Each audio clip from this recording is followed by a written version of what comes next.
the hell is going on? What's really going on? We said, what the hell happened? You don't have to know what the hell is on it. They see what's going on. I don't know what's going on. What is going on? We must find out what is going on.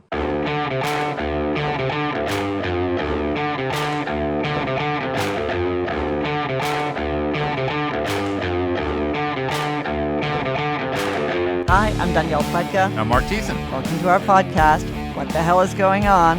So, Marc, what the hell is going on? Well, it's the 40th anniversary of the Iran hostage crisis.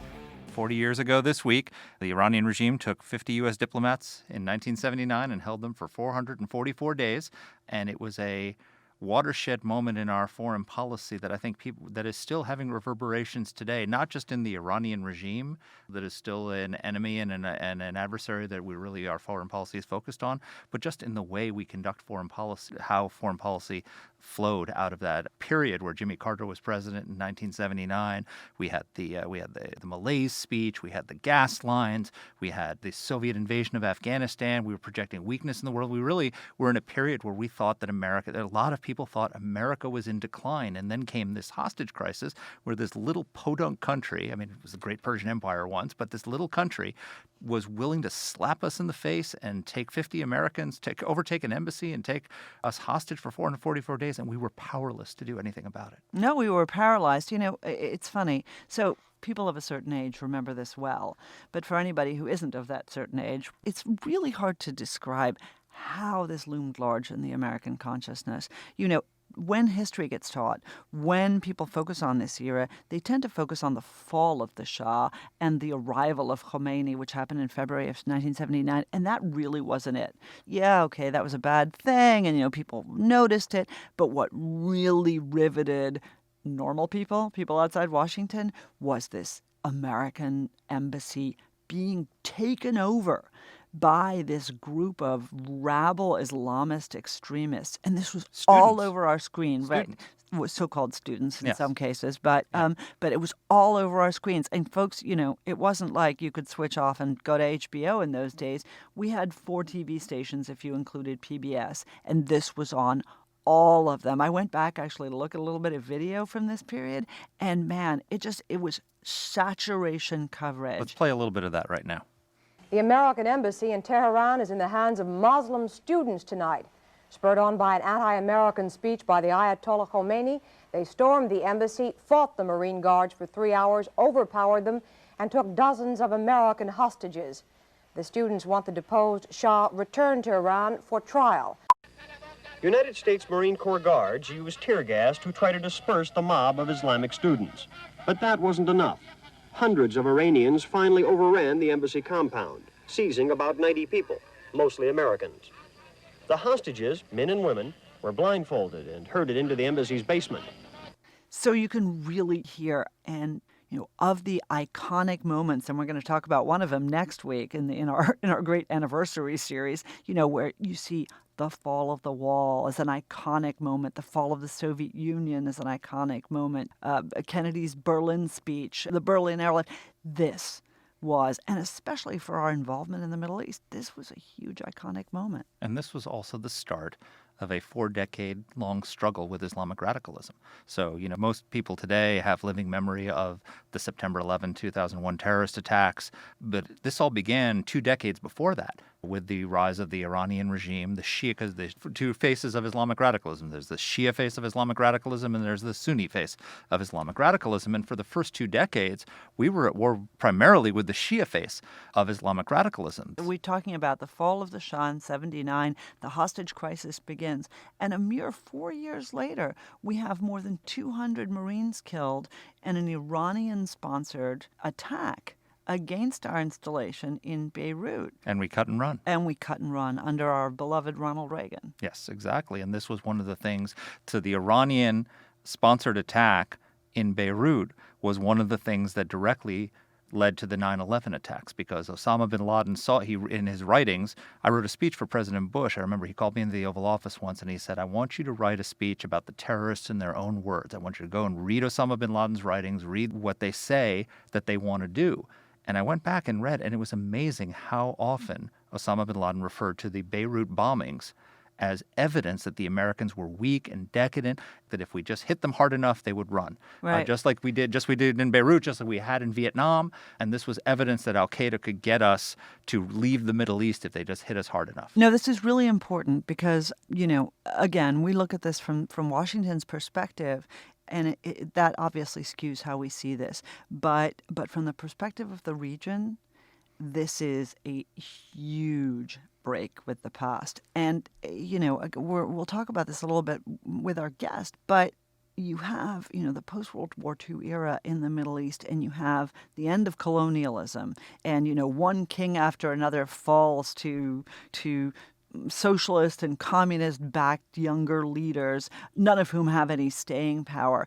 But there's turmoil, but it's local turmoil. It's not the stuff that Not the kind of stuff we need to wade into, as some famous presidents said in around 2011. And it doesn't represent a huge break with the past, which is really what the Islamic Revolution in Iran and the subsequent hostage crisis represent. It represents the beginning of our age of enmity with Iran, around which so many of our activities in the Middle East swirl.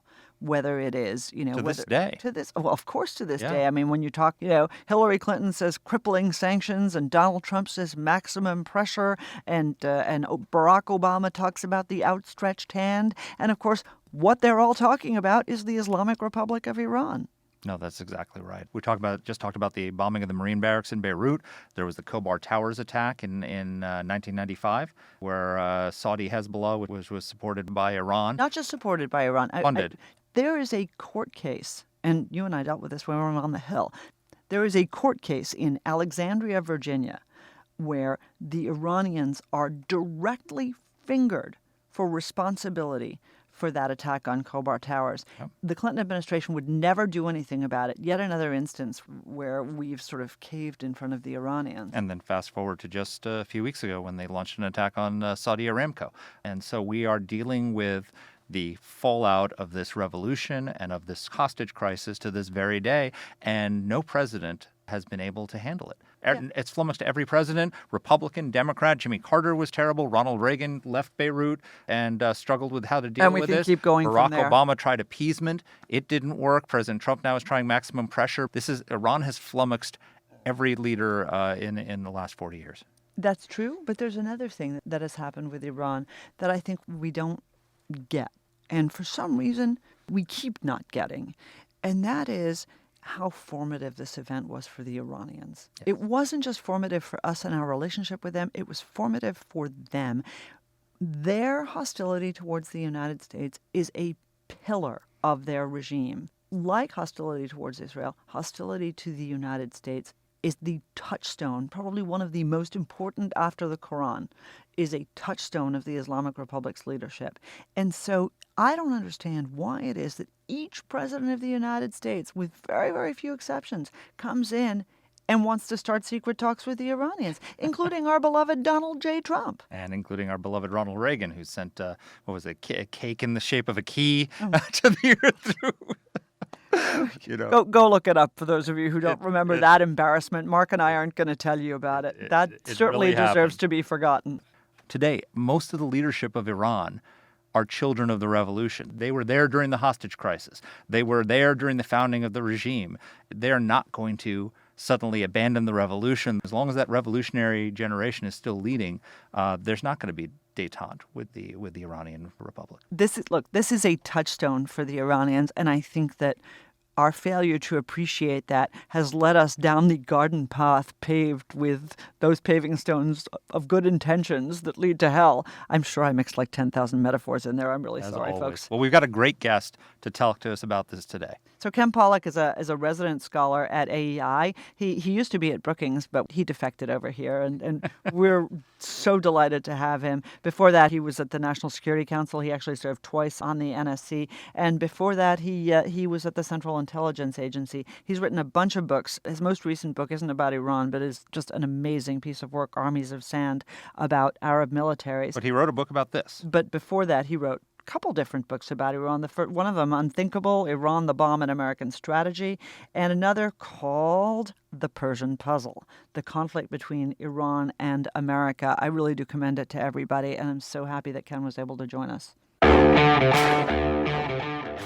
Ken, welcome to the podcast.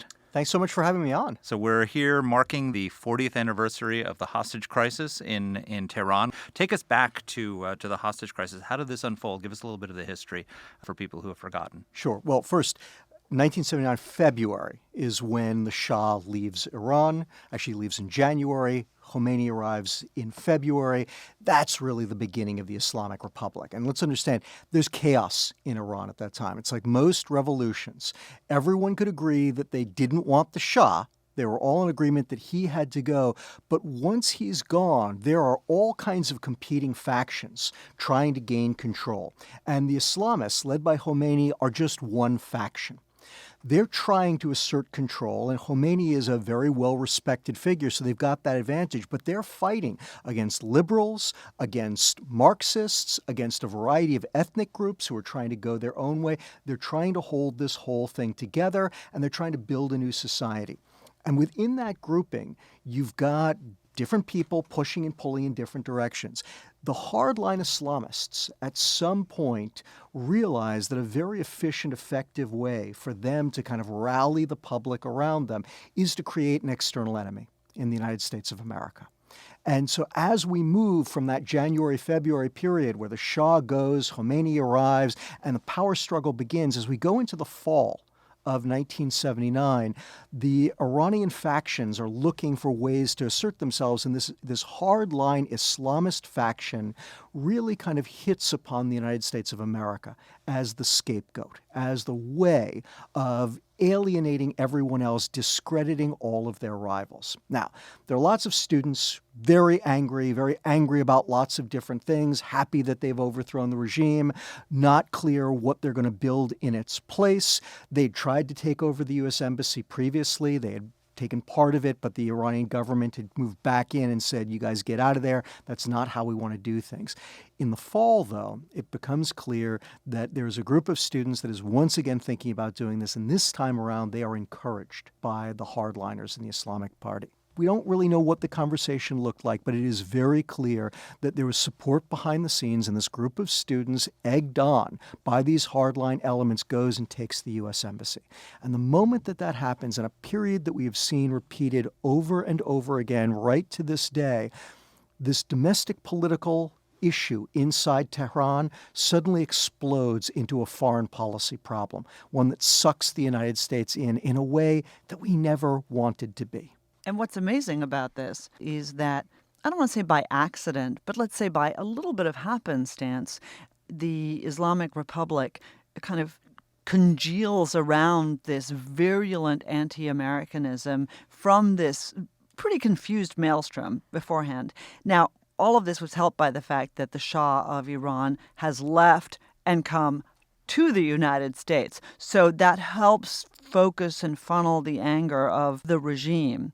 But let's just talk a second about that day, because I certainly remember it very well. So, students storm. We've got Marines outside. Anybody who's seen a U.S. embassy knows we've got Marines outside protecting them.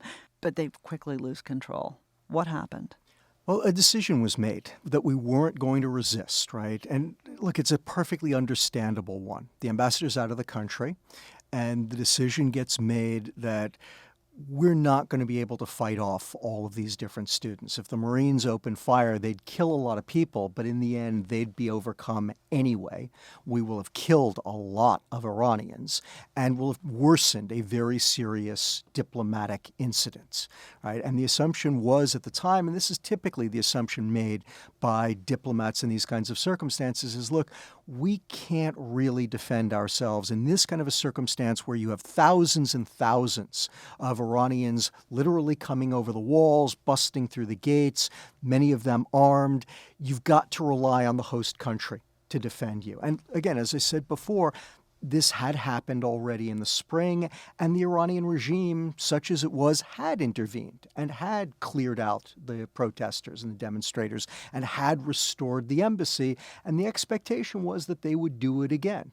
And so that was the decision that was made, and ultimately it turned out to be wrong because, again, the Iranian regime, the nature of the Iranian political system had changed between the spring and the fall, where you had had the emergence of this hardline element within the Islamists who were looking to gain power, right, who were really looking to kind of seize all power for themselves, who saw the United States as their enemy. And so this was the first clash between the United States and Islamic radicalism. This was the Shia face of Islamic radicalism, but this is a clash that has defined our relations in the Middle East for the last 40 years. And you say that they chose to confront the United States as a political tactic, as a way to sort of push out the other factions within Iran who are competing for power and consolidate their control. Were we a target of opportunity, or was this inevitable? Yeah, it's a great question, Mark. Again, I think it's a combination of the two. So as I said, first, many Iranians had a kind of certain amount of anti-Americanism, again, based on the Mossadegh coup, the support for the Shah, who had become very unpopular by the time he was overthrown, right? And a variety of other things, allowing the Shah to come in. So there was a very strong reservoir of anti-Americanism among Iranians at the time. Easy for the regime to tap into it. Second point, many of the Iranian leaders actually believed it. I think Khomeini, when he said that the United States was the great Satan, I don't think that he was being euphemistic. I don't think that he was being figurative. I think that in his own mind, he was speaking literally. And there were other Iranian leaders. One of the issues that we have now with Khamenei is that while Khamenei clearly does see the United States... Who is the successor of Khomeini? I apologize. Yes, the current supreme leader of Iran. Ayatollah Khamenei clearly does see the United States as a useful foil, right? He has told people that we need the United States as an enemy to justify our control over the government. There's that. But there is also a part of Khamenei that is deeply paranoid, that believes that the United States is coming to get him. So I think that there was a legitimate sense of fear and paranoia on their part that also played into this. One of the things that only people of a certain age recall is just how large this loomed in the United States. So these guys are taken hostage, our embassy employees, more than 50 people. They're ultimately kept for 444 days. And I don't just remember that because it's 444. I remember it because it launched the career of somebody who you know, Ken. And if I could sort of take Ted Koppel. So Ken's father-in-law, if I'm allowed to say, right. Bring in family members on the podcast. But what happened was that there was, ABC News started covering this, and there was intense interest. And of course, it was all wrapped up in what was becoming the fast unraveling Carter presidency. The president is under so much pressure, he decides very out of character for Jimmy Carter, peace-loving Jimmy Carter, not, the terrible Nixon and not an awful Republican, decides that he's got to send in a rescue mission. Right. Operation Eagle Claw, which was... well, I won't use the term that's coming to mind, but the euphemism in the military is Charlie Foxtrot, right? Yeah. Is that ever a mess. But, you're absolutely right, Danny. It captivates America. I can remember it as well. And, as you point out, Nightline started off as America Held Hostage. Yes, that's right. That was the actual title at the time. And it was stunning. And I think a part of it was just that, most Americans... But think about that phrase. Yes. It wasn't the American embassy held hostage. It was America. It was America held hostage. Exactly. There was, they had done this to us. How dare they? And why, right? There was, ignorance about the U.S.-Iranian relationship and their grievances against us and our role and all, whatever you want to throw into it, right? But there was this shock and outrage that, they had done this to us. And then, you're absolutely right, Dave, then the question became, now what are we going to do about this? So tell us about the Charlie Foxtrot. Yeah, well, Operation Eagle Claw was, it was an interesting idea. It was one of those where, boy, was it ever a long shot. The idea was that we were going to airlift special forces into the desert outside of Tehran. And the special forces team was going to go into Tehran, rescue the hostages, get them out of Tehran to another drop zone where they'd be picked up and then pulled out. It was always going to be a very difficult operation. And it doesn't work. And it doesn't work because, of course, we're in the post-Vietnam military, which has suffered through massive neglect. There is, real problems with morale, with maintenance, with readiness, right? And it all kind of comes together in, the perfect storm in Operation Eagle Claw. And, one thing worth noting is that while it was a horrible humiliation, Just say what happened, because there was a crash as well. Right. Well, exactly. We lost troops out there. We had planes that actually collided. Right. It was a bloody mess. The one thing that we can say was that I think that it was a moment when everyone realized that, we've allowed our military to sink too far. Well, so this came all in the context of a broader picture with the Soviet invasion of Afghanistan, Carter's Malaise speech, America had lost confidence in itself. We had the gas lines. There was this we were projecting weakness in the world, and partly because we were weak in the post-Vietnam era. And it's sort of this all together, from the inability to rescue the hostages to the fact that people would dare to do this to us, set up the Reagan presidency, didn't it? Absolutely. And I think you're absolutely right that the failed hostage rescue mission is in some ways the most visible symbol of all of that, right? There's a recognition that the post-Vietnam military is not in good shape. There's a lot of doubt within the military about what its mission is and how it should be doing things. It's not able to buy the equipment. And that's all out there. But until the failed hostage rescue mission, I don't think that it really gets driven home to Americans of what it means. And that, again, going back to points that you both made, we've suffered this unbelievable humiliation. Right? This little country, it's got a government that it seems to be trying to pull it back into the 12th century as fast as it can. And they have inflicted this humiliation on us. And we're mostly just kind of sitting there and taking it. And we finally try to do something, and it's this kind of, bizarre triple bank shot that just fails miserably. And I think it's a critical moment when Americans realize we want to have the power so that we can do this properly, and more important than that, so that no one ever does this to us again. This episode really does launch this sort of Islamist revolutionary power idea.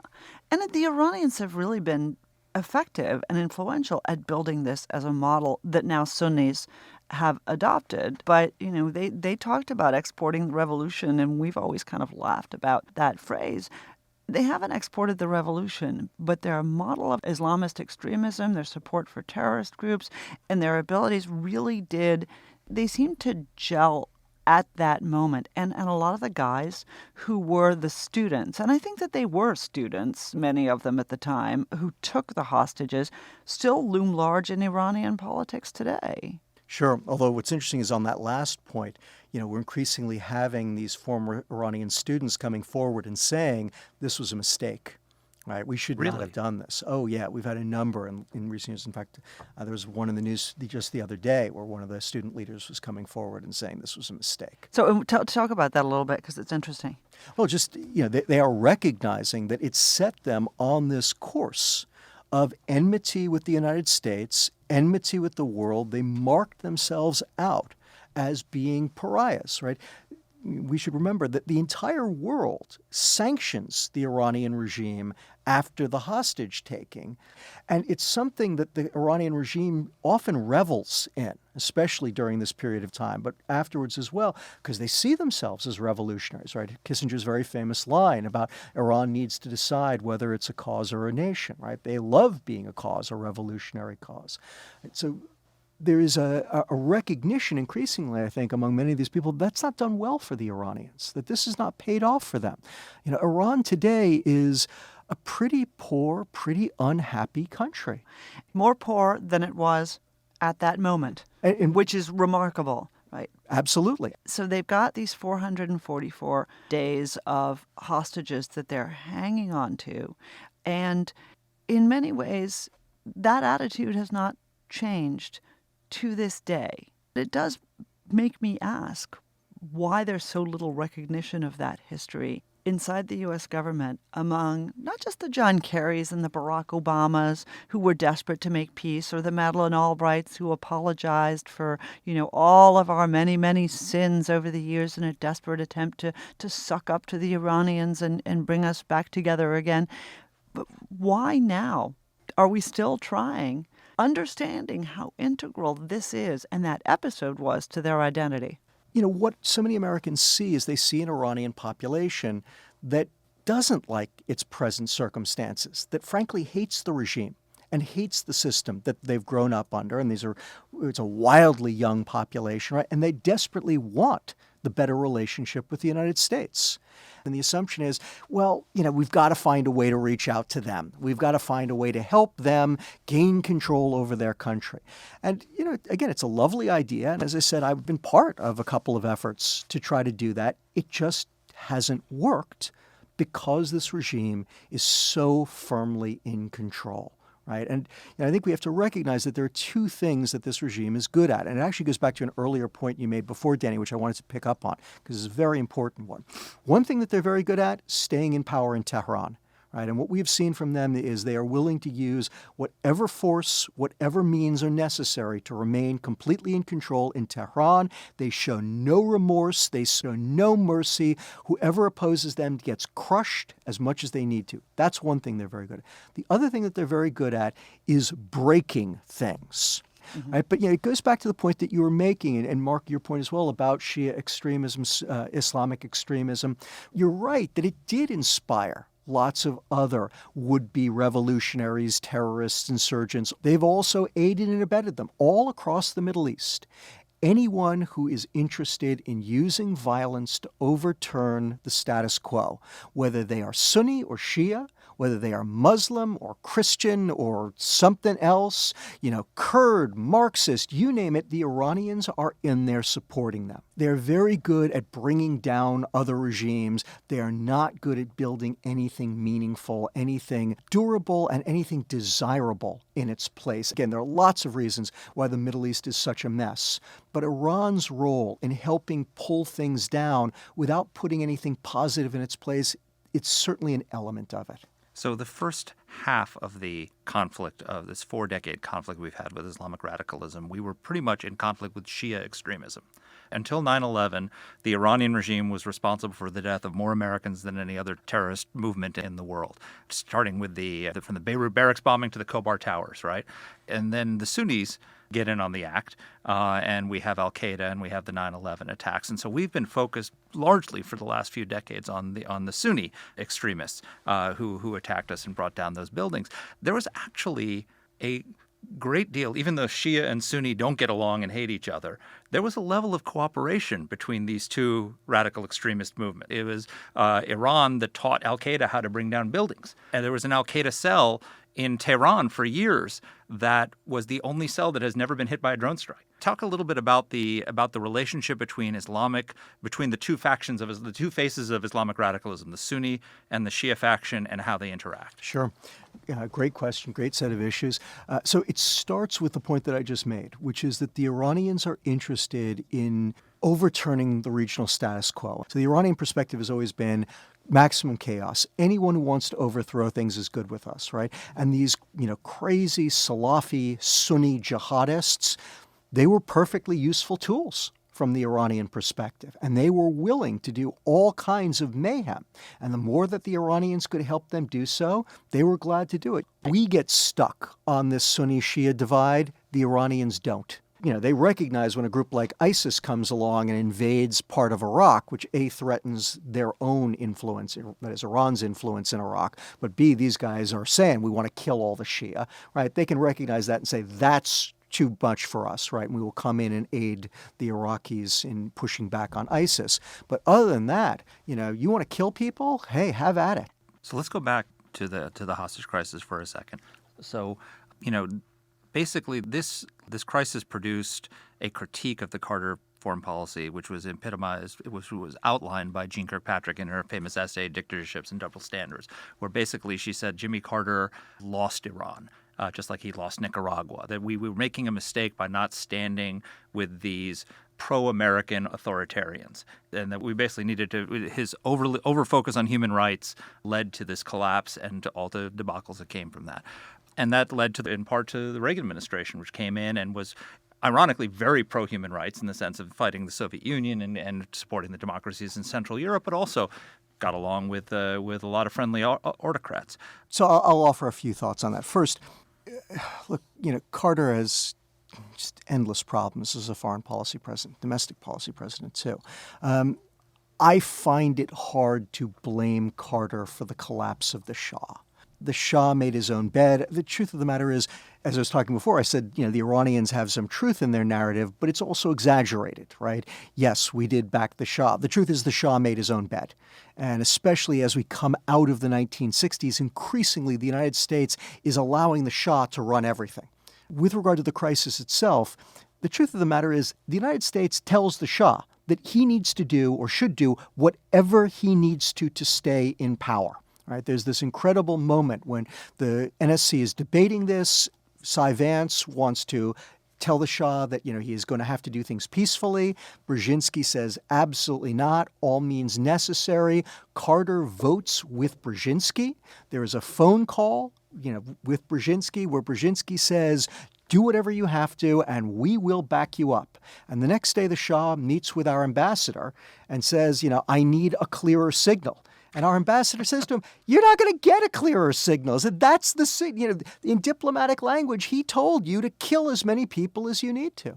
And the Shah couldn't do it, right? It's about the Shah and his own psychology. So I find it difficult to blame Jimmy Carter for the Iranian Revolution. I'm glad to blame him for a lot of other things, but I think that one is a bridge too far. So how did the hostage crisis end? This is one of those things that, for those of us steeped in the world of Middle East studies, there's still controversy roiling around it. And I'm not going to mention the crazed theories about Ronald Reagan and everything else. But how does it all end? Well, it ends with a whimper, not a bang. I would argue that the biggest thing that happens really is the fact that the Iranians have addressed all of their domestic, that is, the Iranian hardliners have won in terms of their domestic politics. They have removed every single person who is even the slightest bit moderate. They no longer need the hostages, and they even realize that the hostages are a liability. Iraq has invaded Iran, and you have the Reagan administration coming to power. And none of us really knows how the Iranians perceived Reagan. And I agree with you, Dany. I'm leaving the nutty conspiracy theories aside. I think that it is clear that the Reagan administration furnished, at the very least, an opportunity, but possibly also a threat. That the Iranians realized with a new administration coming in, they could claim to have removed Jimmy Carter from power, which they wanted to do. They liked that, right? They liked to say, you removed Mossadegh, who, by the way, the Islamists hated Mossadegh. I was about to say the still hypocrisy hate Mossadegh. But they nevertheless wanted to say, you removed Mossadegh, we removed your president, right? An eye for an eye. We won that victory. Reagan comes to office. He's a new president. They're not really interested in kind of turning the page and moving on, but it kind of seems that way. But there is also this question mark of, Reagan does come to office promising to restore American power, strength, authority, all of that kind of stuff. We're not going to take guff from anybody. And, did the Islamic leadership that at this point in time is now mired down in this horrific conflict with Iraq, do they really want to pick a fight with clearly a very different kind of president than Jimmy Carter, a man who, as you guys both pointed out, was elected to be the anti-Jimmy Carter? And there's the famous scene on the first day of the Reagan presidency when he sends Jimmy Carter as his personal envoy to greet the hostages. Tell us about that day. So Reagan is being sworn in, and the hostages are landing back here on their flight back. And so, yes, Carter is greeting the hostages. Reagan is being sworn in. You've got these two very different images. And, I can remember the kind of split screens on TV of these two very different sets of images. Reagan taking power, Carter welcoming the hostages home, the worst of the humiliations that he suffered, kind of bringing that to a close, bringing to a close his presidency, and the worst humiliation that he suffered, while Ronald Reagan is coming to office, coming to power, and promising a very different America, one that won't suffer these kinds of humiliations. Morning in America. And on that optimistic note, thank you so much for being with us, Ken. My pleasure. Great being with you guys. First of all, let me say how happy I am that Ken Pollack is here at AEI and that we have a refugee policy here at AEI, that we accept defectors. So what did you take away from it, Dany? So One of the things I want to highlight for people is something they haven't been paying attention to. Donald Trump has the exact same disease that each of his predecessors has. Yes, I'm going to have a maximum pressure campaign. I'm going to talk smack about the Iranians. I'm going to tweet about the Iranians and be really, really tough. But secretly, what I really want to do is sit down and talk to them, shake the Ayatollah's hand. Well, the funny thing is Kim Jong-un was so interested in sitting down with Donald Trump and developing a relationship because he really hated being isolated. And so Trump expected that maybe the Iranians would feel the same way. And what Ken just explained is that their entire being is caught up in hatred of America. And, the reality is not every tin pot dictator out there wants to photo op with Donald Trump. Exactly. And, the thing that amazes me is, I still see John Kerry nuzzling with the Iranian foreign minister, Zarif, and what Kerry and all of really, his... really horrible image. And yet, if I may say, exactly what I feel like he does with him. Ooh. It is ew. And their relationship was ew. Yeah. And a big part of that was a failure to understand that Zarif is the smiling, sophisticated face of a regime that doesn't want a better relationship with the United States. To use a Thiessen-ism, if I may, all they want is our boot off their neck. That's a great way of putting it, Dany. Oh, why, thank you. I may adopt that as one of my catchphrases. Your signature phrases. But seriously, no, what do right. you think? I don't think that people appreciate how much Donald Trump wants to sit down with the Iranians. So here's the thing.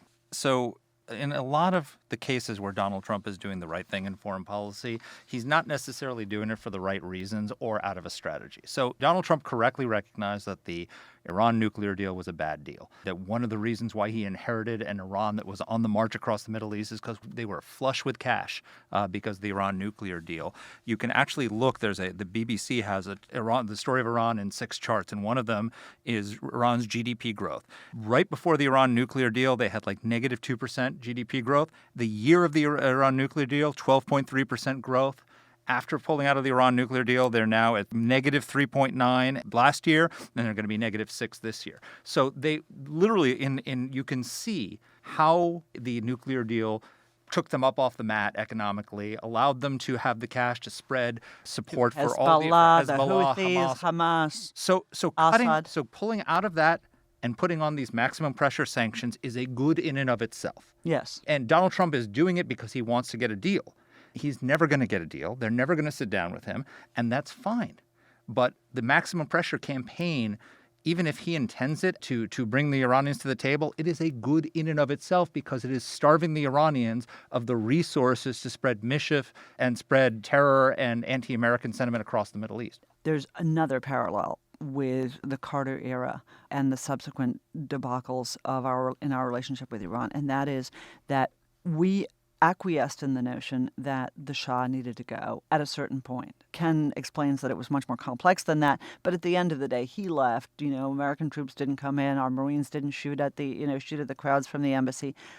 But we really never faced up to the fact that he was unpopular or asked the key question, okay, if he's unpopular, who would we rather have? Who would be better? How can we help the Iranians get to better? This is where we are now as well. We have a maximum pressure campaign. That's fine. At the end of the day, I think there are a lot of people in this administration, except the president, who would like to see the regime fall. Great. What do you want instead? Oh, but there's a difference here, Dany. It's a huge difference. Well, yeah, obviously, but I'm just trying to make a point. No, I know you are, and your point is wrong. The pro-American dictator of Iran was much better than the Islamic radical regime that replaced him. I don't know that there's anything that could be worse than the Islamic radical regime that's now in power. Oh, I do. I do. There are things that could be worse, and we are well on track towards seeing them. But I think that there's a broader issue, which is sort of what's flummoxed our Middle East policy since that day until today. We talked with Ken about the Jeane Kirkpatrick essay, Dictatorships and Double Standards. And what she basically was saying is that sometimes we have to deal with pro-American tyrants who don't represent American values, but the alternative to them is not liberal democracy, it's something worse. Right. And as we saw in Iran. And so now we have this problem because in the Middle East, would we prefer Sisi or the Muslim Brotherhood in power? Would we prefer the crown prince in Saudi Arabia or Sunni radicals to take over the peninsula? That's a immediate problem. But the larger problem is that what we saw with the problem of the entire Arab Spring and post-Iraq invasion is that unlike Eastern Europe, and we're going to talk next week about the fall of the Berlin Wall with Rick Grinnell, who's our ambassador to Germany, but in Eastern Europe, they loved us and they loved America because we always stood with the people against the regime. Right. And in the Middle East, we stood with the regime against the people very often. That was the point that I made rather less elegantly. So we did it there was a necessity. But the problem is that empowered a lot of Islamic radicalism. That empowered a lot of people who wanted to take that anti-American sentiment, combine it with the desperation of people in those regimes, and focus them on driving us out because that's what will lead to the collapse of these apostate regimes that they call. And so we're in this conundrum in American foreign policy because on one hand, yeah, we don't want the Crown Prince of Saudi Arabia to fall and be replaced by an al-Qaeda clone. But we also don't want the people of the Middle East to think that America is what's wrong with the world and come after us like they did on September 11th. Right. So we need a foreign policy that's actually a little more nuanced than authoritarians versus dictators, which is where I disagreed with Gene. But that is a topic for another day. It is indeed. All right. Happy anniversary. Thanks for listening. And our team here at AEI is Alexa Santry, Matt Weinset, Jen Moretta, and Macy Heath. Let us know what topics you'd like us to cover. You can get in touch with the show by emailing us at whatthehell@aei.org. Or you can reach us on Twitter. I'm at @dpletka. And I'm at Marc Thiessen. That's Mark with a C. Please rate and review the podcast. If you like the show, please subscribe, share it, comment on Apple Podcasts, or wherever you're listening to this. Thanks for listening.